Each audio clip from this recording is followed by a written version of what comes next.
Par stilīgu klaviatūru esmu jau tev stāstījis iepriekšējos video sižetos, tagad pienācis laiks tev uzzināt par kādu atšķirīgu datoru peli.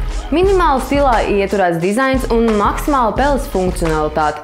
Tas bija galvenās vadlīnijas, pie kurām pieturējās brazīliešu dizaineris Attila Rosito, radot šo tiešām pievilcīgo peli. Pelei dots nosaukums Fortuna, un tā var lepoties ar savu neticamu vieglo svaru, kā arī apvalku no titāna, kas padara to maksimāli izturīgu, kā arī nodrošina, ka tā kalpos visai ilgi savam saimniekam.